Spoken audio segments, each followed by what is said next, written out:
We're very intrigued as to why that happened.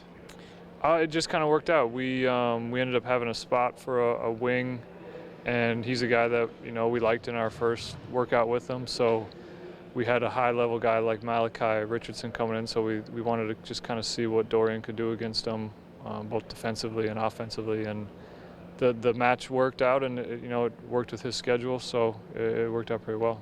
Did he show anything different this time around, or did you see what you wanted to? Yeah, nothing different, but it was definitely another good look at him. Like he's a guy that he'll be playing in the NBA, and you just want to get to see him against as high a level guys as you can to try and get a feel for where on the spectrum he ranks as well. So it was definitely a good kind of measuring stick for him.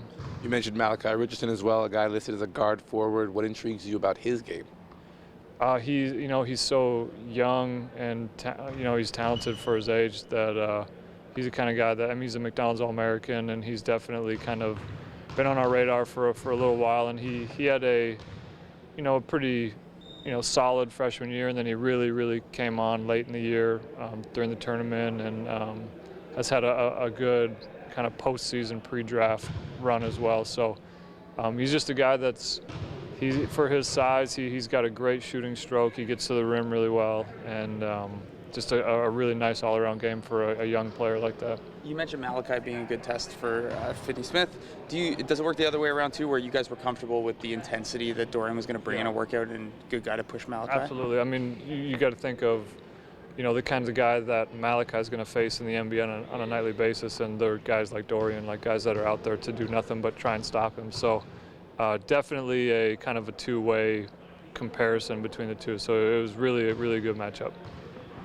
A guy like Malachi, with his draft stock everywhere now, he's got the green room invite. Does that make it tough for you guys, where you have 2 first-round picks, but there's a large chunk of the draft where there's so much uncertainty right now?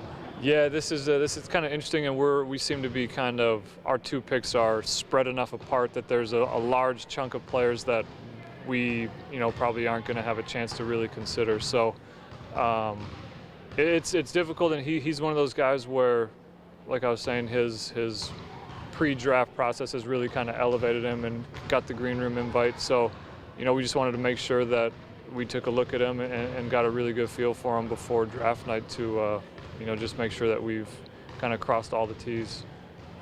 Where do you think you are in the whole process with 4 days left? Are you pretty much down to this group of 9, this group of 27?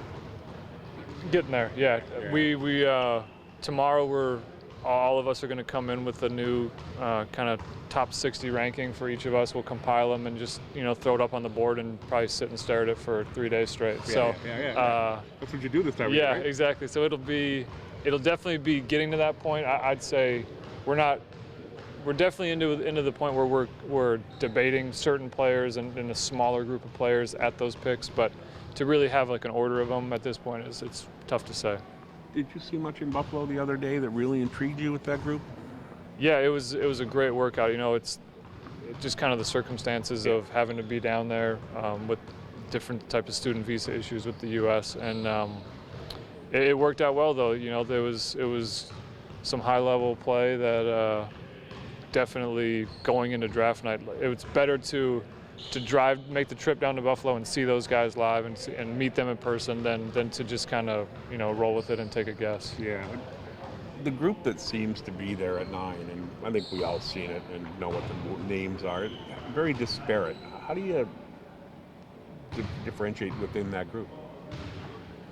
It's really going to be it's going to come down to just eyes of the beholder, I think, because even within our group we've got a pretty good each. It seems like almost every member of our staff has like one guy that they're pushing. Yeah. And so now it kind of comes down to almost putting in your campaign towards someone and then like hearing the debates and then seeing who you side with. So it's going to be tough because there is a lot of similarities between some of the players, but then also positionally there's a lot of overlap to where who stands apart. It's going to be tough. Yeah, especially when the draft seems to go like 6, 7, 8, and then there's this thing. Yeah. This sort of like. No, it does seem ledge. it seems like the more and more people talk about kind of the top 8 picks, it's there seems to be a pretty firm group on who those are. So we've kind of been joking that we've got the first pick in the draft this year, because apparently at 9 it's the everyone Yeah. else, it seems like. You So don't know what order those 8 guys are gone, but you presume they'll all be gone.